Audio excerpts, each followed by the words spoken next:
नमस्कार दोस्तों, स्वागत है आपका हमारे YouTube चैनल पर। दोस्तों, आज से हम एक नई सीरीज़ शुरू करने जा रहे हैं जिसमें मैं आपको हर सब्जेक्ट के इम्पोर्टेंट टॉपिक्स से संबंधित क्वेश्चन कराऊंगा। और ये जितने भी क्वेश्चन मैं आपको कराऊंगा, ये सारे क्वेश्चन विभिन्न परीक्षा में पूछे गए प्रश्न होंगे। ठीक है। जैसे आज हम पहले मध्यकालीन भारत से स्टार्ट करेंगे और पहले हम सल्तनत काल के जितने भी इंपॉर्टेंट क्वेश्चन होंगे वो सॉल्व करेंगे। उसके बाद हम फिर मुगल काल में चलेंगे, ऐसे में एंशियंट हिस्ट्री और मॉडर्न हिस्ट्री, ज्योग्राफी, पॉलिटी और जितने भी सब्जेक्ट से क्वेश्चन पूछे जाते हैं वो सारे क्वेश्चन हम सॉल्व करेंगे।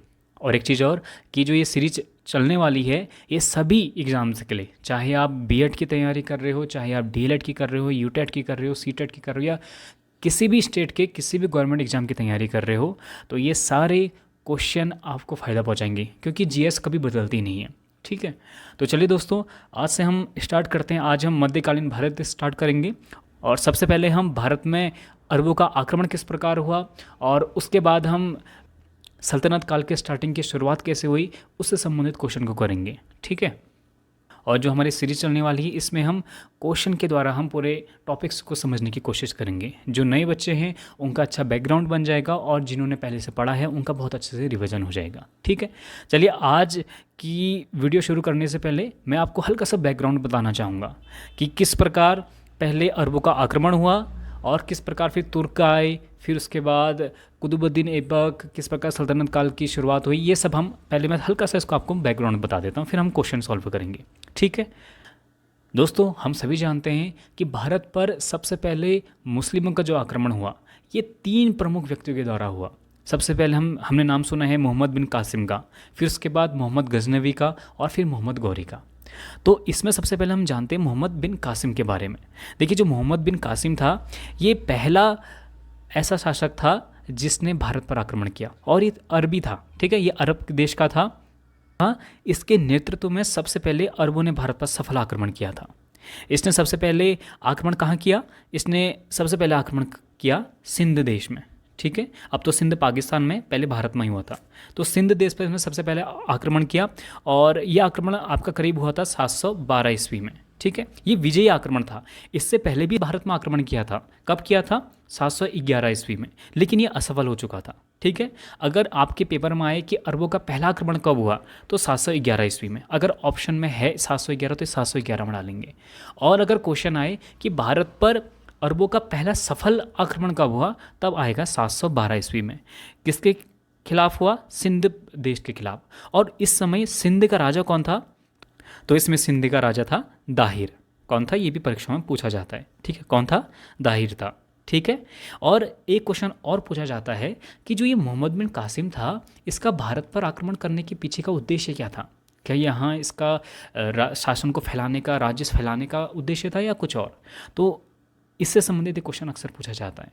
तो आप याद रखिएगा कि जब मोहम्मद बिन कासिम ने भारत पर आक्रमण किया तो इसका सिर्फ एक उद्देश्य था, धन दौलत। जो भी यहाँ हम जानते थे ना, भारत पहले सोने की चिड़िया कहलाता था, तो यहाँ से धन लूटना इसका एक सबसे सर्वप्रथम इसका उद्देश्य था। दूसरा, ये भारत में इस्लाम को बढ़ाना चाहता था। तो इसके मुख्य 2 उद्देश्य यही थे। ठीक है। इसके बाद भारत में आक्रमण कौन करता है? महमूद गजनवी। इसको आपने कभी मोहम्मद गजनवी भी पढ़ा होगा, कहीं पर गजनवी भी पढ़ा होगा, बात एक ही है। ठीक है, गजनी आए या गजनवी आए। तो गजनी कौन था? ये गजनी साम्राज्य का शासक था। ठीक है। इसने भारत पर पहली बार जब आक्रमण किया, कब किया? 1000 ईस्वी में। ठीक है, कब किया? 1000 ईस्वी में इसने भारत पर पहली बार आक्रमण किया था। और इसने ये जो आक्रमण किया था ये किया था पेशावर में। ठीक है। इसने पेशावर को जीता, उसके बाद फिर वापस अपने साम्राज्य, अपने देश में लौट गया। फिर उसके बाद ये 1001 ईस्वी में भारत में फिर से आक्रमण करता है। तब ये आक्रमण किसके खिलाफ करता है? ये करता है पंजाब के राजा के खिलाफ। उसमें पंजाब का राजा कौन था? जयपाल था। कौन था? उसमें पंजाब का राजा होता है जयपाल। अभी जयपाल, इन दोनों की लड़ाई होती है और जयपाल हार जाता है। कहते हैं कि जयपाल को इसने कुछ दिन के लिए बंदी बनाया था, बाद में छोड़ दिया था।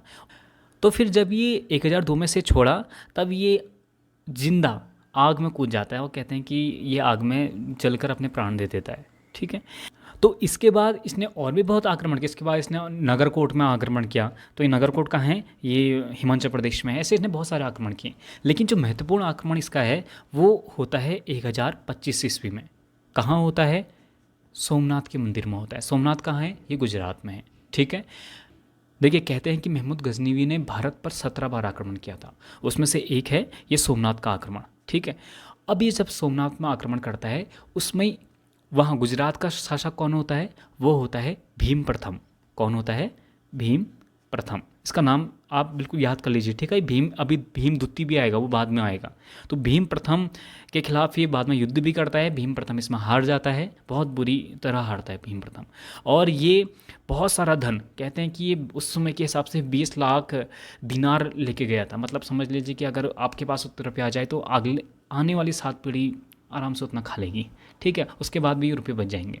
तो इतना रुपया ये यहाँ से लूट के जाता है। और जब ये कहते हैं कि जब जा रहा होता है तब रास्ते में जाटों से इसका सामना होता है और जाट इससे कुछ रुपया छीन लेते हैं। ठीक है, तो बाद में फिर क्या होता है, ये तो चले जाता है फिर अपने देश। फिर बाद में ये जाटों को सबक सिखाने के लिए 1027 ईस्वी में दोबारा जाटों के खिलाफ आक्रमण करता है। ठीक है, और फिर 1030 ईस्वी में इसकी मृत्यु हो जाती है। देखिए इसके बाद बात आती है मोहम्मद गौरी की।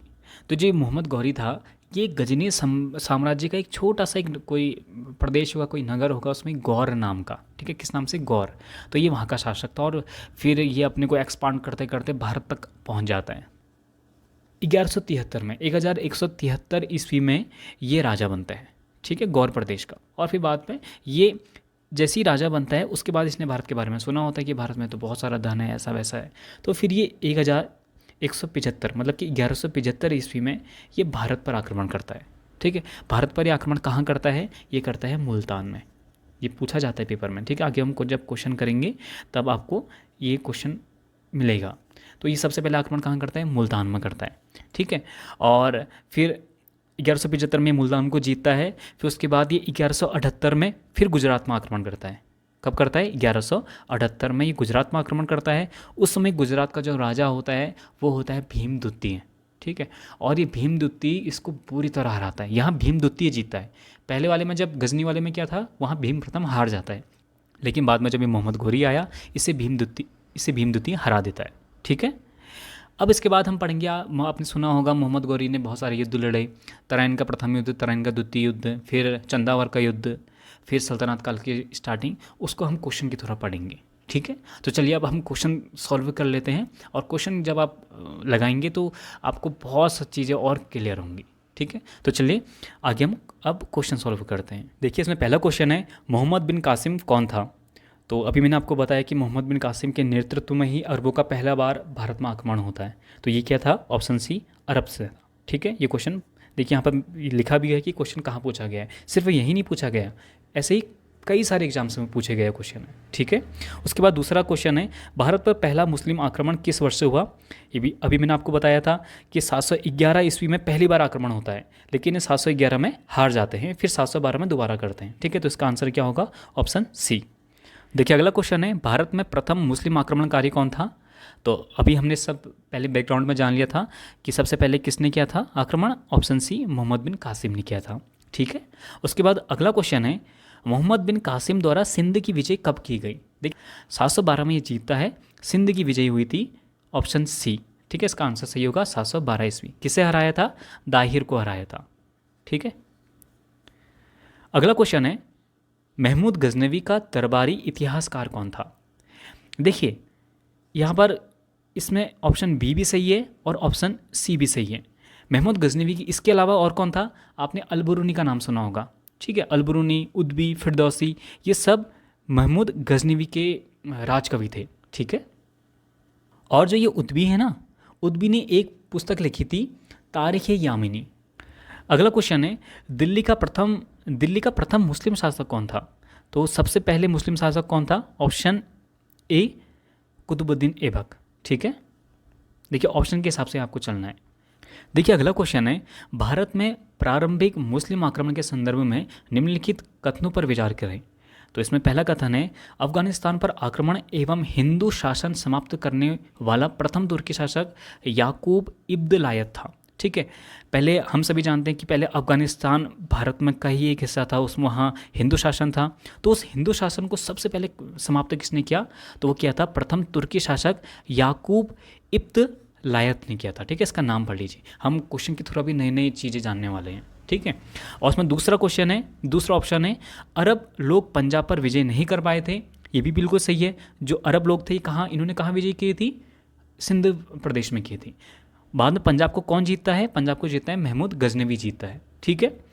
और तीसरा है, महमूद गजनवी ने हिंदू स्थापत्य कला की आलोचना की है।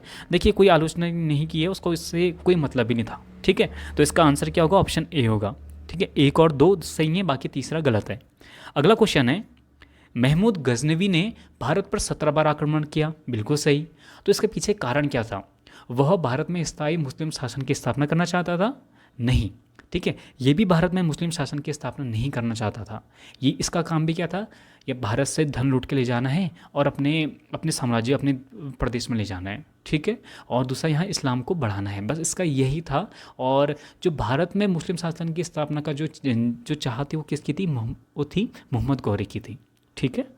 तो इसका आंसर क्या होगा, देखिए कथन ए तो सही है, 17 बार आक्रमण किया, लेकिन वो भारत में स्थायी मुस्लिम शासक की स्थापना नहीं करना चाहता था। तो इसका आंसर होगा ऑप्शन सी। ए सही है परंतु आर गलत है, ठीक है। अगला क्वेश्चन है, गजनवी शासकों के सैन्य संगठन में किस जाति के लोग सम्मिलित थे। देखिए गजनवी के, देखिए जो गजनवी महमूद ये गजनवी है, इसके सैन्य संगठन में भारतीय भी शामिल थे, ठीक है। कई लोग सोच रहे हैं कि भारतीय नहीं थे, भारतीय थे। देखिए भारत के कई सारे ऐसे लोग थे, हिंदू लोग थे, जो इसकी सेना में ऊंचे ऊंचे पे पदों पर थे, ठीक है। तो भारतीय भी थे, अरब तो थे ही, और ताजिक भी थे, ग्रीक नहीं थे। ये ग्रीक यूरोप में पड़ता है, तो यूरोप वालों ने इसमें इंटरेस्ट ज़्यादा नहीं लिया होगा, ठीक है। ऊपर से ग्रीक वाले ईसाई धर्म को मानने वाले थे, उनका तो मुसलमानों से पहले ही 36 का आंकड़ा था, तो ग्रीक नहीं थे। देखिए अगला क्वेश्चन है, निम्नलिखित में से किस अनुक्रम में महमूद गजनवी ने भारत पर आक्रमण किया। बहुत इंपॉर्टेंट क्वेश्चन है, ये अक्सर पूछा जाता है। देखिए मैंने आपको बताया कि महमूद गजनवी ने सबसे पहले मुल्तान पर आक्रमण किया था, तो सबसे पहले मुल्तान सही हो जाएगा। फिर उसके बाद इसने आक्रमण किया था थानेश्वर में, और कहते हैं कि ये थानेश्वर से चक्रस्वामिन की एक मूर्ति, कांस्य मूर्ति थी। चक्रस्वामिन तो इसका मतलब विष्णु भगवान चक्र को धारण करते हैं, तो विष्णु भगवान की मूर्ति होगी, ये कांस्य मूर्ति थी।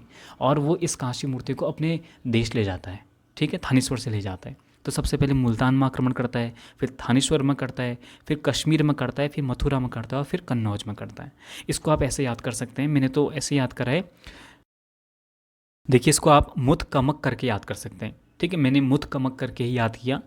2-4 बार आप मुत कमक कहेंगे तो आपको याद हो जाएगा। देखिए मुँह से मुल्तान, थ से थानेश्वर, और क से कश्मीर, ठीक है। कश्मीर क्योंकि अफगानिस्तान के नज़दीक है, तो कश्मीर, फिर उसके बाद मौ से मथुरा, फिर क से कन्नौज, ठीक है। लास्ट में कन्नौज पर आक्रमण करता है।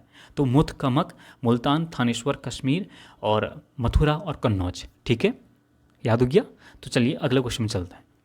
अगला क्वेश्चन है, अधोलिखित विदेशी आक्रमणकारियों में से किसने सोमनाथ के मंदिर में लूट की थी। तो किसने की थी, ऑप्शन सी महमूद गजनवी ने, ठीक है। देखिए अगला क्वेश्चन है, निम्नलिखित मुस्लिम विजेताओं में से किसने अपनी बहुजातीय सेना में हिंदुओं को नियुक्त किया। मैंने अभी आपको बताया हिंदू किसके सेना में थे, महमूद गजनवी के। तो इसका आंसर क्या होगा, ऑप्शन बी, ठीक है, 15 का बी होगा। अगला क्वेश्चन है, निम्नांकित शासकों में से किसने अपने सिक्कों के पृष्ठभाग पर, ये कलमा होगा, ठीक है, ये लोग कलमा है, ठीक है, कालिमा नहीं है। तो किसने अपने सिक्कों के पृष्ठभाग पर कलमा का संस्कृत अनुवाद किया, और संस्कृत अनुवाद क्या किया, अव्यक्त मेकम, ये मेकम होना चाहिए था, ठीक है, अव्यक्त मेकम मोहम्मद अवतार। इसने, देखिए जो सिक्के थे ना, ये थे चांदी के सिक्के, और इसने अपने चांदी के सिक्कों में कलमा खुदवाया था, और वहाँ पर इसने लिखवाया था अव्यक्त मेकम मोहम्मद अवतार। इसने मोहम्मद, जो मोहम्मद साहब होते हैं मुस्लिम धर्म में, तो उन्हें अवतार बताया था, ठीक है। तो उसने ये लिखवाया था। ये पूछा जाता है कि किसने लिखवाया, तो ये लिखा था महमूद गजनी ने, ठीक है। देखिए गजनवी या गजनी बात एक ही है।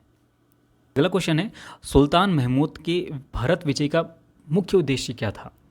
मैंने अभी आपको बताया क्या इसका मुख्य उद्देश्य था, ऑप्शन सी, सबसे मुख्य उद्देश्य था धन संग्रह करना, ठीक है। देखिए अगला क्वेश्चन है, सोमनाथ पर महमूद गजनवी, या इसे गजनवी कहते हैं, कि आक्रमण के समय चालुक्य सोलंकी वंश का गुजरात में शासन था।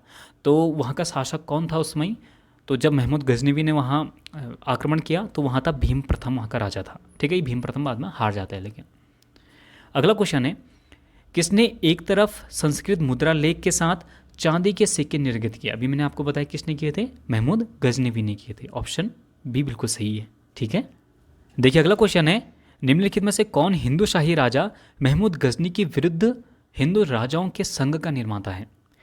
तो हिंदू शाही राजा जो यहाँ पर आया ना, ये हिंदू शाही राजवंश, जैसे हमारे उत्तराखंड में चंद वंश, पमार वंश से चलते थे ना, तो ऐसे ही हिंदू शाही वंश कहाँ चलता था, ये चलता था पंजाब में। कहाँ चलता था, ये चलता था पंजाब में। और इसका जो पहले राजा था वो था जयपाल। इस जयपाल को कौन हराता है, ये महमूद गजनवी हराते थे। ठीक है, बाद में यही जयपाल आग में कूदकर अपनी जान भी दे देता है। और इसी जयपाल का बेटा होता है कौन, आनंदपाल। कौन होता है, आनंदपाल इसका बेटा होता है। और यही आनंदपाल हिंदू राजों का एक संघ का निर्माण करता है। किसे हराने के लिए, महमूद गजनवी को हराने के लिए। ठीक है, समझ में आ रहा है? तो देखिए अगला क्वेश्चन है, महमूद गजनी का भारत पर अंतिम आक्रमण कब हुआ था? तो इसका अंतिम आक्रमण हुआ था ऑप्शन डी 1027 ईस्वी में। जब मैंने अभी आपको बताया ना कि जाटों ने इससे लूट की थी, बाद में जाटों को सबक सिखाने के लिए 1027 ईस्वी में भारत पर आक्रमण करता है। तो ये इसका अंतिम युद्ध होता है, उसके बाद ये 1030 में मर भी जाता है। ठीक है, अगला क्वेश्चन है, महमूद गजनवी के आक्रमण के समय हिंदू शाही राज्य की राजधानी कहाँ थी? तो इसकी राजधानी थी ऑप्शन सी उद्भांड में। ठीक है, अगला क्वेश्चन है, महमूद गजनवी के साथ युद्ध में अपमानजनक पराजय के पश्चात आत्महत्या करने वाला पंजाब का हिंदू राजा कौन था? अब तो आपको ये क्वेश्चन आ ही गया होगा। तो इसका राजा कौन था? ऑप्शन सी जयपाल था। ठीक है, अगला क्वेश्चन है, निम्नलिखित में से वह कौन सी पुस्तक है जो मोहम्मद बिन कासिम द्वारा सिंध विजय के इतिहास का मूल अरब ग्रंथ का फारसी अनुवाद है? मतलब कि पूछ रहा है कि ऐसा कौन सा ग्रंथ है जिसमें मोहम्मद बिन कासिम ने जब सिंध को विजय किया था तब उसके बारे में लिखा है, और ये किस भाषा में लिखी है? फारसी भाषा में लिखी है। तो उस किताब का नाम क्या था? चचनामा था। ठीक है, अगला क्वेश्चन है, एक घटना एक परिणाम रहित विजय, ये कथन किस आधुनिक इतिहासकार ने अरबों द्वारा सिंध विजय के संदर्भ में कही? तो ये किसने कही थी? ये कही थी ऑप्शन सी लेन। ठीक है, बहुत बार क्वेश्चन पूछा गया है। अगला क्वेश्चन है, इनमें से कौन गजनी राजवंश का संस्थापक था? तो गजनी राजवंश का संस्थापक कौन था? वो था अलप्तगीन। ठीक है, अभी मैंने आपको बताया ना महमूद गजनवी ये गजनी साम्राज्य का शासक बना, तो उसकी स्थापना, उस साम्राज्य की स्थापना की थी अलप्तगीन ने। और फिर जब अलप्तगीन की मृत्यु हो जाती है, इसके बाद कुछ समय के लिए प्रीतिगीन, कौन? प्रीतिगीन राजा बनता है। ठीक है, और ये प्रीतिगीन इसलिए मैं आपको बता रहा हूँ क्योंकि इस प्रीतिगीन के नेतृत्व में ही पहली बार भारत पर आक्रमण होता है। ठीक है, तुर्कों का आक्रमण होता है पहली बार। ठीक है, और फिर प्रीतिगीन के बाद बनता है अलप्तगीन का, इसने एक गुलाम खरीदा होता है, बाद में ये गुलाम इसका दामाद भी बन जाता है, उसका नाम होता है सुबक्तगीन। और सुबक्तगीन के बाद बनता है इसका, सुबक्तगीन का बेटा महमूद गजनवी गजनी साम्राज्य का शासक बनता है। ठीक है, अगला क्वेश्चन है, लाहौर में गजनी वंश का अंतिम शासक कौन था? तो ये था ऑप्शन सी खुसरो मलिक। ठीक है, इसे आप याद कर लीजिएगा। अगला क्वेश्चन है, मोहम्मद बिन कासिम के आक्रमण के समय सिंध का राजा का नाम क्या था? ये मैंने आपको बताया था, जब मोहम्मद बिन कासिम ने सिंध पर आक्रमण किया था तब राजा कौन था? दाहिर। ठीक है, अगला क्वेश्चन है, 731 ईस्वी में अरबों ने सिंधु नदी के तट पर एक नगर स्थापित किया और उसने इसका नाम क्या रखा? इसने उसका नाम रखा था ऑप्शन ए महफूजा। ठीक है, क्या रखा था? महफूजा। महफूजा क्यों रखा होगा? ऐसे याद कर लीजिए, उसने सोचा होगा कि ये जगह बहुत महफूज है तो फिर महफूजा रख दिया होगा। ठीक है, याद करने के लिए बता रहा हूँ। देखिए अगला क्वेश्चन है, निम्नलिखित कथनों में से कौन अलबरूनी के संबंध में सही नहीं है? ठीक है, तो हमको बताना है इसमें कौन सही नहीं है। वह एक धर्मनिरपेक्ष लेखक था। देखिए ये पहला ही गलत है। क्यों गलत है? क्योंकि वो धर्मनिरपेक्ष नहीं था, वो मुस्लिम धर्म को मानता था और मुस्लिम धर्म के नज़रिए से ही पुस्तकें लिखा करता था। ठीक, और दूसरा ऑप्शन है, उसका ग्रंथ उस समय के जीवंत भारत से प्रभावित था। बिल्कुल था। अगला क्वेश्चन है, वह संस्कृत का विद्वान था। जी बिल्कुल था, वो संस्कृत बहुत अच्छी जानता था। और चौथा ऑप्शन है, वह त्रिकोण मिति का विशेषज्ञ था। ये भी बिल्कुल सही है। तो इसका जो ऑप्शन गलत है वो है ए। ठीक है, अगला क्वेश्चन है, महमूद गजनवी के साथ भारत आने वाला प्रसिद्ध इतिहासकार कौन था? तो कौन था? ऑप्शन बी अल बरूनी था। ठीक है, देखिए अब हम जानते हैं मोहम्मद गोरी के आक्रमण के बारे में और उसके बाद दिल्ली सल्तनत की स्थापना कैसे हुई। हमने मोहम्मद बिन कासिम से संबंधित और महमूद गजनवी से संबंधित सारे क्वेश्चन कर लिए हैं, महत्वपूर्ण सारे क्वेश्चन कर लिए हैं। अब चलते हैं मोहम्मद गोरी के शासनकाल में। ठीक है, देखिए इसमें पहला क्वेश्चन है, बिहार और बंगाल की विजय करने वाला तुर्की सेनापति कौन था? बिहार और बंगाल की, तो वो कौन था? Option D Bakhtiyar Khilji. ये बख्तियार खिलजी वही है जिसने जिसने नालंदा विश्वविद्यालय में आग लगाई थी, ठीक है, ये वही है। तो इसने सबसे पहले बिहार और बंगाल पर इसने आक्रमण किया, उससे विजित भी किया था, ठीक है। अगला क्वेश्चन है, मोहम्मद गोरी के किस दास ने बंगाल और बिहार पर विजय प्राप्त की? देखिए वही क्वेश्चन है, घुमा के पूछा गया है, तो इसका आंसर क्या, ऑप्शन सी बख्तियार खिलजी, ठीक है। देखिए अगला क्वेश्चन है, किस मुस्लिम शासक के सिक्कों पर हिंदू देवी लक्ष्मी का अंकन मिलता है?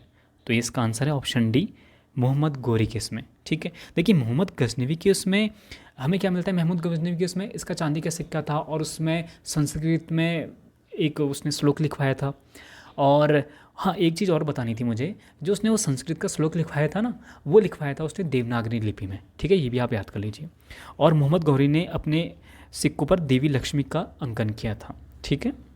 देखिए अगला क्वेश्चन है, निम्नलिखित में से किसने ऐसे सिक्के जारी करने के आदेश दिए जिन पर हिंदू देवी की आकृति अंकित है? वही क्वेश्चन है, थोड़ा घुमा के पूछा है, ठीक है। तो इसका आंसर क्या, ऑप्शन सी मोहम्मद गौरी। देखिए अगला क्वेश्चन है, निम्नलिखित में से मध्य एशिया के किस शासक ने 1192 ईस्वी में उत्तर भारत को जीता था? तो वो कौन था? वो था ऑप्शन सी शिहाबुद्दीन मोहम्मद गौरी। देखिए शिहाबुद्दीन आपको नया नाम लग रहा होगा, मोहम्मद गौरी जब अपने गौर प्रदेश की गद्दी पर बैठा था तभी शिहाबुद्दीन मोहम्मद गौरी के नाम से ही बैठा था, ठीक। तो 1192 ईस्वी में इसने कौन सा युद्ध लड़ा था? इसने लड़ा था तराइन का द्वितीय युद्ध। तराइन का प्रथम युद्ध कब हुआ था? वो होता है 1191 ईस्वी में। तराइन का प्रथम युद्ध किसके खिलाफ हुआ था? पृथ्वीराज चौहान के खिलाफ हुआ था। इस युद्ध में पृथ्वीराज चौहान जीत जाते हैं, ठीक है। अब जब वो जीतते हैं, कहते हैं कि मोहम्मद गौरी अपनी जान बचा कर भागा था और पृथ्वीराज चौहान के पास पूरा मौका था उससे मारने के लिए, लेकिन उन्होंने नहीं मारा। उन्होंने कहा था कि ना, हिंदू शासकों का एक हिसाब ऐसा था कि भागते हुए प्रतिद्वंदी को ये हमला नहीं करते थे, और यही इनकी गलती रही, क्योंकि ये जाता है वहाँ फिर अपने पूरी सेना को संगठित करता है और फिर अगले साल फिर युद्ध करने आता है। और यहाँ के जो राजा थे, यहाँ की जो सेना थी, वो सोचती है कि यार हम जीत ही गए हैं तो देख लेंगे जो भी हो गया, मज़े में रहते हैं, कहने का मतलब ये है। और अगली बार वो पूरी तैयारी के साथ आता है और इन्हें हराता है। और फिर इसमें पृथ्वीराज चौहान कई लोग बोलते हैं कि पृथ्वीराज चौहान की इसमें मृत्यु हो गई थी, और कई लोग बोलते हैं कि पृथ्वीराज चौहान बाद में इनके अंडर में ही एक शासक बन गया था। तो वो अलग अलग किताबों की बात है।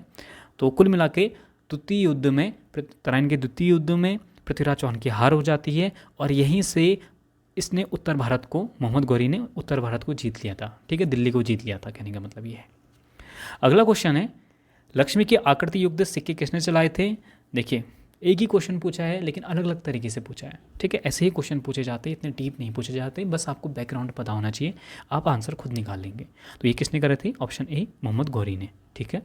अगला क्वेश्चन है, मोहम्मद गौरी ने सर्वप्रथम भारत में निम्नलिखित में से कहाँ आक्रमण किया था? मैंने आपको कई बार बता दिया है किसने कहाँ किया था। ऑप्शन ए मुल्तान में किया था, ठीक है। अगला क्वेश्चन है, सुल्तान मुइजुद्दीन का भारत में प्रथम आक्रमण कहाँ होता? अब आप कहेंगे ये मुइजुद्दीन कौन है? देखिए मुइजुद्दीन हो गया, शहाबुद्दीन हो गया, या फिर मोहम्मद गौरी हो गया, ये सब एक ही नाम है, ठीक है, ये मोहम्मद गौरी के ही नाम है। तो ये इसने प्रथम आक्रमण कहाँ किया था? इसने प्रथम आक्रमण किया था मुल्तान में, ठीक है। अगला क्वेश्चन है, निम्नलिखित भारतीय नरेशों में से किसने सर्वप्रथम मोहम्मद गौरी को पराजित किया था? तो किसने किया था? गुजरात के शासक भीम द्वितीय ने मोहम्मद गौरी को पराजित किया था, ठीक है, सबसे पहले। अगला क्वेश्चन है, निम्नलिखित भारतीय नरेशों में से किसने सर्वप्रथम मोहम्मद गौरी को पराजित किया था? तो ये वही क्वेश्चन है, दोबारा पूछा है, भीम द्वितीय ने। देखिए अगला क्वेश्चन है, पृथ्वीराज चौहान के विरुद्ध मोहम्मद गौरी के आक्रमण के समय, मतलब कि 1191 1192 की बात है, तो उसमें कन्नौज पर निम्नलिखित में से किस वंश का शासन था? तो वो किसका था? ऑप्शन डी गेहड़वाल वंश का शासन था, ठीक है। ये गेहड़वाल वंश का उसमें राजा कौन था? वो था जयचंद।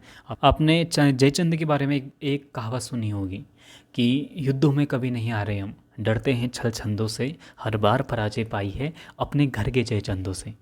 तो वो इसी जयचंद के लिए कहा है। क्यों कहा? क्योंकि जब मोहम्मद गौरी पृथ्वीराज चौहान से युद्ध कर रहे होते हैं तो जयचंद पृथ्वीराज चौहान का साथ नहीं देते, ऐसा माना जाता है। क्यों नहीं देते? उसके पीछे भी बहुत सारे कारण हैं। कहते हैं कि पृथ्वीराज चौहान जयचंद की बेटी को भगा के, संयुक्ता उसका नाम होता है, उसको भगा के अपने वहाँ लेके आए थे। तो ये तो इतिहास की बात है, तो ऐसा हुआ था, ठीक है। तो वहाँ पर उस समय गेहड़वाल वंश का शासन था और उसका जो राजा था वो कौन था? जयचंद। बाद में जयचंद को भी हराता है मोहम्मद गौरी जयचंद को भी हराता है, वो अभी हम आगे जानेंगे। चंदावर का युद्ध होता है 1194 ईस्वी में होता है, यहाँ पर जयचंद की मृत्यु हो जाती है। देखिए अगला क्वेश्चन है, मोहम्मद गौरी खुसरो शाह के विरुद्ध निम्नलिखित में से किसके साथ मिल गया? तो वो किसके साथ मिला था? वो मिला था ऑप्शन डी, जम्मू के शासक के साथ। देखिए अगला क्वेश्चन है, मोहम्मद गौरी की हत्या किसने की? तो ये की थी ऑप्शन बी, खोकर जाति ने। ये कब मोहम्मद गौरी की हत्या कब हुई थी? 1205 ईस्वी में हुई थी। ठीक है। अगला क्वेश्चन है, मोहम्मद गौरी ने भारत में निम्नलिखित में से किस युद्ध में स्वयं भाग नहीं लिया था? देखिए 1191 में तराइन के युद्ध में लिया था, 1194 में कन्नौज के विरुद्ध, जो मैंने अभी आपको बताया ना चंदावर का युद्ध, जयचंद को मारा, तो वो 1194 में हुआ था, उसमें भी लिया था। 1205 में खोकर के विरुद्ध इसने आक्रमण हमला किया, बाद में खोकर जाति के लोग थे, उन्होंने मोहम्मद गौरी को मार दिया था। ठीक है, यहाँ पर इसकी मृत्यु हो जाती है। लेकिन जो ऑप्शन सी है 1197-98 अनहिलवाड़ा के चालुक्य के विरुद्ध ये कुतुबुद्दीन ऐबक को भेजता है। कुतुबुद्दीन ऐबक इसका एक गुलाम होता है, गुलाम सेनापति होता है। ठीक है, बहुत योग्य सेनापति होता है। तो इन अनिलवाड़ा को हराने के लिए वो कुतुबुद्दीन ऐबक को भेजता है। और कुतुबुद्दीन ऐबक को वहाँ कौन मिलता है? वहाँ मिलता है उसे इल्तुतमिश। ठीक है, जो बाद में राजा बनता है। इल्तुतमिश को ये खरीद लेता है, गुलाम के तौर पर खरीदता है। बाद में इल्तुतमिश और कुतुबुद्दीन ऐबक की बेटी के बीच में प्यार प्रसंग होता है, जो भी होता है, लेकिन उन दोनों की बाद में शादी हो जाती है। ठीक है, और उनकी शादी होती है तो बाद में वो राजा बन जाता है। कौन? अगला क्वेश्चन है, निम्नलिखित में से कौन राजा मोहम्मद गौरी द्वारा चंदावर की युद्ध में पराजित किया गया? अभी मैंने आपको बताया कौन हुआ था, ऑप्शन बी, जयचंद। ठीक है। अगला क्वेश्चन है, चंदावर का युद्ध किसके बीच में हुआ था? तो ये किसके बीच में हुआ था? ऑप्शन बी, जयचंद और शिहाबुद्दीन गौरी के बीच में। ठीक है। देखिए अगला क्वेश्चन है, निम्न में से किसकी मृत्यु चौगान, ये देखिए चौगान होना चाहिए, ठीक है, चौगान खेलने के दौरान हुई थी? तो किसकी हुई थी? चौगान मतलब पोलो, तो किसकी हुई थी? ऑप्शन डी, कुतुबुद्दीन ऐबक की हुई थी। ठीक है। अगला क्वेश्चन है, मोहम्मद गौरी ने जयचंद के को किस युद्ध में पराजित किया था? तो किस युद्ध में किया था? ऑप्शन सी, चंदावर के युद्ध में। ठीक है, 1194 में। अगला क्वेश्चन है, दिल्ली के किस सुल्तान को उसकी उदारता के कारण लाख बख्श नाम से पुकारा जाता है? तो लाख बख्श का मतलब होता है लाखों का दान करने वाला, तो वो कौन था? Option A, Qutubuddin Aibak. ये कुतुबुद्दीन ऐबक बख्तियार काकी के नाम पर, कौन? कुतुबुद्दीन बख्तियार काकी, इसके नाम पर एक कुतुब मीनार का निर्माण कराता है। ठीक है, किसके नाम पर कराता है? कुतुबुद्दीन बख्तियार काकी के नाम पर। ठीक है। देखिए अगला क्वेश्चन है, निम्नलिखित में से किसने पंजाब के लिए कुतुबुद्दीन ऐबक से संघर्ष किया था? तो ये क्या था? ऑप्शन बी, ताजुद्दीन यल्दौज ने किया था। देखिए जो ताजुद्दीन यल्दौज है ये भी मोहम्मद गौरी का सेनापति था। ठीक है, गुलाम सेनापति था, जैसे ये कुतुबुद्दीन ऐबक था।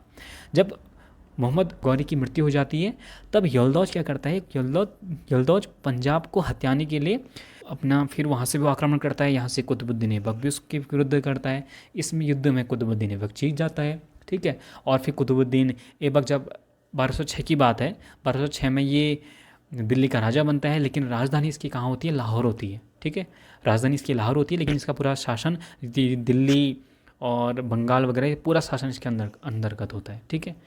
देखिए अगला क्वेश्चन है, गुलाम वंश का प्रथम शासक कौन था? तो गुलाम वंश का कौन था? ऑप्शन बी, कुतुबुद्दीन ऐबक था। अगला क्वेश्चन है, दिल्ली सल्तनत का कौन सा सुल्तान लाख बख्श के नाम से पुकारा जाता है? लाखों का दान देने वाला कौन था? ऑप्शन डी, कुतुबुद्दीन ऐबक था। अगला क्वेश्चन है, भारत में मोहम्मद गौरी ने किसको प्रथम इक्ता होगा, ठीक है, प्रथम इक्ता प्रदान किया? तो भारत में मोहम्मद गौरी ने ऑप्शन बी, कुतुबुद्दीन ऐबक को इक्ता प्रदान किया था। अभी इक्ता क्या होता है? जैसे आज के समय में सैनिकों को तनख्वाह मिलती है ना, सैलरी मिलती है, उसमें सैलरी नहीं मिलती थी। उसमें क्या होता था? राजा अपने जो सेनापति हैं जो अच्छा काम करते हैं उन्हें इक्ता बांट देते थे। इक्ता बांटने का मतलब है भूमि का एक टुकड़ा बांट देते थे और उनसे कहते थे कि इस भूमि से जितना भी भू राजस्व मिलेगा, जितनी भी कमाई होगी फसल से या आदि टैक्सेस करों से होगी, वो सब तुम्हारी। ठीक है, तो इक्ता बांट देते थे। अगला क्वेश्चन है, गुलाम वंश का प्रथम शासक कौन था? ये कौन था? कुतुबुद्दीन ऐबक था। अगला क्वेश्चन है, पृथ्वीराज को कैद कर अजमेर लाया गया, जहां उसने गौरी के अधीनस्थ कुछ वर्षों तक शासन किया। मैंने आपको अभी कहा ना कि कई पुस्तकों में लिखा है कि पृथ्वीराज चौहान को मार दिया जाता है और कहीं लिखा है कि उनको अधीनस्थ राजा बना लिया जाता है। तो ये किसकी किताब में लिखा है? ये लिखा है ऑप्शन ए, हसन निजामी की किताब में। ठीक है। देखिए अगला क्वेश्चन है, कुतुबुद्दीन ऐबक की राजधानी कहाँ थी? अभी मैंने आपको बताया कहाँ थी, लाहौर में थी। ठीक है, 28 का ए होगा। अगला क्वेश्चन है, निम्नलिखित में से किसने अजमेर के सरस्वती नामक एक शिक्षा संस्था, मतलब कि सरस्वती मंदिर एक स्कूल है, तो इसकी स्थापना किसने की थी? इसकी स्थापना की थी ऑप्शन सी विग्रहराज ने। ये विग्रहराज ने सरस्वती मंदिर में, या हम कह सकते हैं सरस्वती स्कूल की स्थापना की, कहाँ की थी? अजमेर में की थी। बाद में अजमेर में अटैक करता है कुतुबुद्दीन ऐबक, और जो ये स्कूल होता है सरस्वती स्कूल, इसको ये आपने सुने ना 2.5 दिन का झोपड़ा, तो एक मस्जिद है, तो 2.5 दिन का जो झोपड़ा बनाता है ये अजमेर में है। और आज भी कहते हैं कि उस 2.5 दिन के झोपड़े की जो ये मस्जिद है, इसकी दीवारों पर संस्कृत के श्लोक लिखे हुए हैं। देखिए अगला क्वेश्चन है, किसके सिक्कों पर बगदाद के अंतिम खलीफा का नाम सर्वप्रथम अंकित हुआ है? किसके सिक्कों पर सबसे पहले बगदाद के खलीफा का नाम अंकित है, यहाँ ये पूछा जा रहा है। तो इसका आंसर है ऑप्शन डी, अलाउद्दीन मसूद शाह। ठीक है, अलाउद्दीन मसूद शाह, हालांकि ये आगे का क्वेश्चन है, ठीक है, ये आगे का राजा है, पर मैं हल्का सा आपको बता देता हूँ इसमें। देखिए गुलाम वंश की स्थापना किसने की थी? कुतुबुद्दीन ऐबक ने की थी। जब कुतुबुद्दीन ऐबक की मृत्यु होती है, उसके बाद आराम शाह, ये ऐबक का उत्तराधिकारी होता है, ये राजा बनता है। कौन बनता है? आराम शाह बनता है। लेकिन आराम शाह ज़्यादा टाइम तक राजा नहीं बन पाता, और ये लगभग 8 महीने तक राजा बनता है, और उसके बाद ये हट जाता है। उसके बाद राजा कौन बनता है? इल्तुतमिश बनता है। और जब इल्तुतमिश की मृत्यु हुई, तो इल्तुतमिश चाहता था कि उसकी बेटी रजिया राजा बननी चाहिए, लेकिन उसका बेटा रुकुद्दीन फिरोज़ राजा बन जाता है, लेकिन वो भी ज़्यादा टाइम तक नहीं रहता। फिर रजिया सुल्तान राजा बनती है, और रजिया के बाद राजा कौन बनता है? बहराम शाह बनता है। और बहराम शाह के बाद बनता है राजा कौन? अलाउद्दीन मसूद शाह। ठीक है, तो अलाउद्दीन मसूद शाह कुछ टाइम तक रहता है, ये भी 4-5 साल तक रहता है, और कहते हैं कि ये बहुत अय्यास राजा था, शराब हराब में ये मग्न रहता था। और उसके बाद इसको भी हटा देते हैं, फिर बनता है नसरुद्दीन शाह, और नसरुद्दीन शाह के बाद बनता है फिर बलबन बनता है। ठीक है, और ये नसरुद्दीन शाह है, ये बलबन अपनी बेटी की शादी नसरुद्दीन से करा देता है। ठीक है, ये आगे की बात है, लेकिन अभी ये मैंने इसलिए बताया क्योंकि अब आप अलाउद्दीन मसूद शाह पढ़ लें तो आपका टाइम वेस्ट नहीं होना चाहिए, कहने का मतलब ये है। ठीक है, अगला क्वेश्चन है, युद्ध जिसमें भारत में मुस्लिम शक्ति की स्थापना हुई, तो किस में हुई थी? तराइन के द्वितीय युद्ध में। कब हुआ था? 1192 ईस्वी में। ठीक है, अगला क्वेश्चन है, उत्तर भारत पर तुर्कों की विजय का एक महत्वपूर्ण पहलू नगरीय क्रांति थी, तो ये किसने कहा है? ये क्वेश्चन मैंने बहुत जगह देखा है। ठीक है, तो इसका आंसर है ऑप्शन ए, एम हबीब ने कहा है। ठीक है, अगला क्वेश्चन है, भारतीय गौरव यश का अंतिम सूर्य किसके लिए प्रयुक्त हुआ है? तो ये किसके लिए हुआ है? ऑप्शन बी, पृथ्वीराज चौहान के लिए प्रयोग हुआ है। ठीक है, पृथ्वीराज चौहान की मृत्यु के बाद फिर तो यहाँ मुस्लिम शासन ही होता है, इसलिए कहा है। ठीक है, देखिए अगला क्वेश्चन है, मुस्लिम आक्रमणकारियों के विरुद्ध हिंदू शासकों के पतन का मुख्य कारण क्या था? देखिए जब ये मुस्लिमों का भारत में आक्रमण हुआ, तो ऐसा नहीं है कि भारत में अच्छे राजा नहीं थे, अच्छी सेना नहीं थी, बहुत अच्छी अच्छी सेनाएं थी। पृथ्वीराज अपने आप में, जिन्होंने पहली बार में मोहम्मद गौरी को हरा दिया था, भीमद्वितीय जिसने मोहम्मद गौरी को हराया, लेकिन फिर भी हिंदू शासक यहाँ इनका पतन क्यों हुआ, हिंदू शासक क्यों हारे? तो उसके पीछे का मुख्य कारण क्या था, वो यहाँ ये पूछ रहा है। तो इसका ऑप्शन ए है, जाति व्यवस्था में दोष, बिल्कुल नहीं। दूसरा है धार्मिक संघर्ष, ये भी नहीं है। तीसरा है राजनीतिक एकता का अभाव, जी बिल्कुल। यहाँ एक राजा दूसरे राजा की मदद नहीं करता था, सबसे बड़ा अभाव ये था। ठीक है, राजनीतिक एकता नहीं थी। और चौथा है सेना की दुर्बलता। ठीक है, ये भी गलत है। तो इसका आंसर क्या होगा? राजनीतिक एकता का अभाव। जब पृथ्वीराज चौहान के साथ युद्ध हो रहा था, तब जयचंद उसकी मदद करने के लिए नहीं आता। कहते कि सिर्फ जयचंद ही नहीं, और भी अगल बगल के जितने राजा थे वो भी मदद करने नहीं आए। अब उनके पीछे क्या रीज़न होगा, वो उस समय की तत्कालीन परिस्थिति होगी, हमको भी नहीं पता। ठीक है, कुछ ना कुछ कारण रहा होगा कि अन्य राजा मदद करने के लिए नहीं आए। तो ये राजनीतिक एकता का अभाव था। ठीक है, देखिए अगला क्वेश्चन है, और आज का ये लास्ट क्वेश्चन है, दिल्ली को राजधानी बनाने वाला सुल्तान कौन था? देखिए मैंने आपको बताया था कि कुतुबुद्दीन ऐबक ने राजधानी कहाँ बनाई थी? लाहौर में बनाई थी। और उससे दिल्ली किसने शिफ्ट किया था? वो किया था ऑप्शन डी, इल्तुतमिश ने। ठीक है, तो दोस्तों ये आज हमने कुतुबुद्दीन ऐबक तक के कुछ महत्वपूर्ण क्वेश्चन किए। आशा करता हूँ कि वीडियो आपको अच्छी लगी होगी, और अगर अच्छी लगी तो इस वीडियो को लाइक ज़रूर कीजिएगा। देखिए अगर आप लाइक करते हैं तो इसमें हमको भी अच्छा लगता है। ठीक है, और आगे को मोटिवेशन मिलता है। और अगर आपकी कोई भी क्वेरी हो, कोई भी आपका क्वेश्चन हो, तो आप हमारे टेलीग्राम ग्रुप से जुड़ सकते हैं, आप हमें ज्वाइन कर सकते हैं। टेलीग्राम ग्रुप का लिंक मैं नीचे कमेंट बॉक्स में दे दूंगा। और आज तो हमने कुतुबुद्दीन ऐबक समाप्त कर दिया, इसके बाद हम इल्तुतमिश और आगे के राजाओं के संबंध में पढ़ेंगे और महत्वपूर्ण इसी प्रकार से पढ़ेंगे, ठीक है। तो दोस्तों आज के लिए बस इतना ही, मिलते हैं अगली वीडियो में, तब तक के लिए नमस्कार।